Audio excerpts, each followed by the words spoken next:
Hello friends, मैं से doctor Pradeep प्रशांत गोनिया और आज मैं आप लोगों को आरुचि जिसे एनोरेक्सिया के नाम से आप लोग जानते हैं उसके बारे में इंफॉर्मेशन देने वाली हूँ।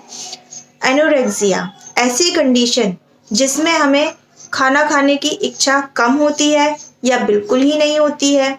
हमारे सामने भोजन रखा है तो भी खाने की इच्छा नहीं हो रही है। ऐसी कंडीशन को हम एनोरेक्सिया कहते हैं। ये एक सिम्टम के रूप में भी देखा जाता है या फिर अकेले खुद एक व्याधि के रूप में भी देखा जाता है। ये दोनों कारणों से हो सकता है, शारीरिक भी और मानसिक भी। शारीरिक कारण कैसे हो सकता है? वात पित्त और कफ की विकृति के कारण हो सकता है। मानसिक कारण जैसे स्ट्रेस, एंजाइटी, डिप्रेशन, शोक, ये सारी चीजों के कारण भी एनोरेक्सिया जैसी कंडीशन हमें देखने को मिलती है।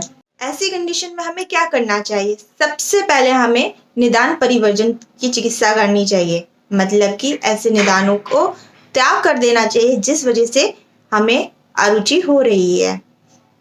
और अगर किसी डिसीज के कारण हमें अरुचि हो रही है, एनोरेक्सिया हो रहा है, तो हमें सबसे पहले उस डिसीज को ट्रीट करना चाहिए, तो एनोरेक्सिया अपने आप ही सही हो जाता है। दूसरा, कभी कभी क्या होता है, मन के अनुकूल, मन को जो पसंद है वो अगर खाने को भोजन नहीं है तो भी हमें एनोरेक्सिया जैसी कंडीशन मिलती है, अरुचि हो जाती है, भोजन के प्रति अनिच्छा हो जाती है। तो इस कंडीशन में हमें उस व्यक्ति को उसके मन का जो पसंद है, मन के अनुकूल भोजन देना चाहिए, उसको आश्वासन देना चाहिए। और अगर मानसिक कारण जैसे शोक के कारण अगर किसी को एनोरेक्सिया हुआ है तो उस कंडीशन में हमें सत्व जय की चिकित्सा करनी चाहिए। इस कंडीशन में हमें क्या खाना चाहिए? हमें दूध, दही, घी, अदरक, लहसुन, केला, अनार ऐसी चीजों का सेवन करना चाहिए जो कि बहुत ही लाभदायक होता है। जो माउथ होता है, माउथ की क्लीनिंग हमें प्रॉपर तरीके से करना चाहिए, टंग क्लीनिंग करना चाहिए और माउथ वॉश से गार्गल्स करना चाहिए। और मुख धावन के लिए हमें अगर त्रिफला क्वाथ है तो त्रिफला क्वाथ, हरिद्रा का जो क्वाथ होता है उसका कवल धारण करना चाहिए। अकॉर्डिंग टू मॉडर्न साइंस इसको हम एनोरेक्सिया कहते हैं और इसके जो कॉजिंग फैक्टर हैं, neurogenic factors, gastritis, anaemia, psychic factors, ये सारी चीज़ें ही देखने को मिलती है। और मैनेजमेंट कैसे करते हैं?